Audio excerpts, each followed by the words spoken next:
Moi, je suis illustrateur. J'ai toujours adoré l'illustration. Depuis très jeune, j'aimais beaucoup le bricolage. Fait que ça a été mon départ artistique de faire du bricolage, de décorer ma chambre avec mon frère. On s'amusait à changer la décoration tous les mois, ben, toutes les saisons plutôt. Puis ça nous a permis de nous éveiller à l'art, à la création. À l'école, au primaire, on faisait des dessins pour le professeur, nos professeurs. On leur amenait régulièrement des cadeaux, c'était des dessins. Puis moi, j'ai fait un cours de graphiste. J'ai travaillé longtemps au gouvernement comme graphiste. Là, maintenant, je suis illustrateur à temps plein. Puis je monte des expositions sous différents thèmes. Je trouve qu'un thème, c'est intéressant parce que ça fait un lien entre les pièces pour le montage d'une exposition. José Latraverse m'a contacté l'année passée, il y a un an, pour m'offrir de participer à une exposition au Fort Témiscamingue. Ça m'intéressait beaucoup. Je pensais alors faire une exposition avec un photographe animalier. Là, ça, c'est avec Luc Farrell.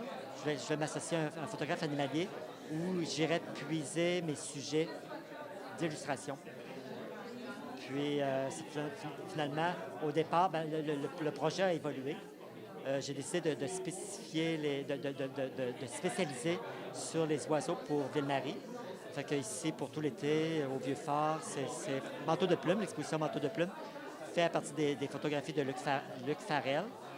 Puis à l'automne, je vais faire une exposition Manteau de poil, toujours avec les photographies de Luc Farrell, à Rouyn-Noranda, à la Fontaine des Arts. Puis à ce moment-là, il va y avoir les photos qui m'ont servi de base pour construire des images.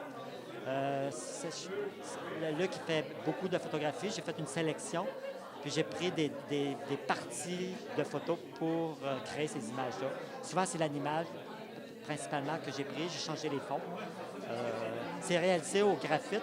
Le graphite, c'est ce qu'on appelle le crayon de plomb, mais c'est pas du plomb, finalement, c'est du graphite. C'est au crayon graphite. C'est en noir et blanc. Ma technique, c'est de ne pas estomper. Quand on estompe, je trouve qu'on salit l'image. Quand c'est pas estompé, pour créer les gris, à ce moment-là, il faut vraiment...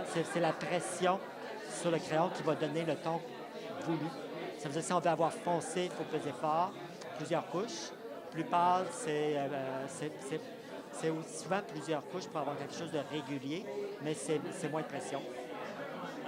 Ce qui est très long, souvent, c'est les dégradés. Je travaille au crayon graphite, mais je travaille aussi à l'efface parce que je fais des corrections, comme entre autres quand je vais avoir des dégradés vraiment très jolis, très réguliers. À ce moment-là, je vais réégaliser à l'efface, mais toujours sans estomper. L'efface, c'est juste appuyer, retirer du graphite, puis après ça, je corrige avec le crayon graphite.